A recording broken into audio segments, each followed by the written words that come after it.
বাংলাদেশের কিংবদন্তিকে যেন নিজের মতো করেই একটা বিদায়ী সম্মাননা জানালেন ভারতের কিংবদন্তি। তর্ক সাপেক্ষে যাদেরকে বলা যেতে পারে বিশ্ব ক্রিকেটেরই কিংবদন্তি।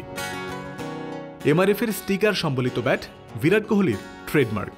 সাকিব আল হাসানকে সম্মান জানানোর জন্য নিজের প্রিয় ব্যাটের থেকে ভালো আর কি বা হতে পারে, তাই করলেন বিরাট কোহলি। বিদায় বেলায় নিজের স্বাক্ষর সম্বলিত ব্যাট উপহার দিলেন সাকিবকে।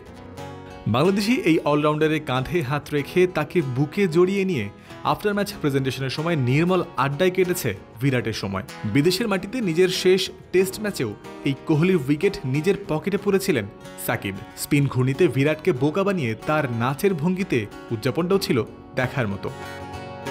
আউট হয়ে নির্বাক হয়ে যাওয়া এই ব্যাটার মাঠের এসব ঘটনা মাঠেই রেখে এসেছেন। খেলা শেষে দুজনের মধ্যে যে পরিচয়টা প্রকাশ পেয়েছে গাঢ়ভাবে, সেটা হলো দুজনের বন্ধুত্বের বন্ধন।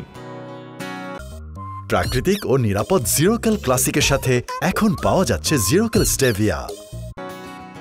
সাকিবের নামের পাশে কোহলিকে ঘিরে আছে আরও একটা অর্জন। সব মিলিয়ে ভারতীয় এই ব্যাটারকে মোট 7 বার আউট করেছেন আল হাসান, যা করতে পারেননি এশিয়ার আর কোনো বোলার। ক্রিকেটার হিসেবে একে অপরের প্রতি সমীহের জায়গাতেই থাকবেই, তবে একজনের বিদায় বেলায় ক্রিকেটার সত্তার থেকেও হয়তো বড় হয়ে ওঠে ব্যক্তিগত পরিচয় আর আন্তরিকতার জায়গাটা। কোহলির কাছ থেকে উপহার হিসেবে পাওয়া এই ব্যাট নিঃসন্দেহে সাকিবের কাছে অনেক মূল্য বহন করবে। হয়তো সাকিবের ঘরের গুরুত্বপূর্ণ কোনো জায়গাতেই স্থান পাবে এই ব্যাট। সাকিব আল হাসান সেরাদের একজন, এমন স্বীকৃতি যে বিরাট কোহলির কাছ থেকে তিনি পেয়েছিলেন, এই ব্যাট তো সেই সাক্ষ্যই বহন করে যাবে আজীবন। জয়ন্ত বিন্দু, ক্রিক ফ্রেন্সি।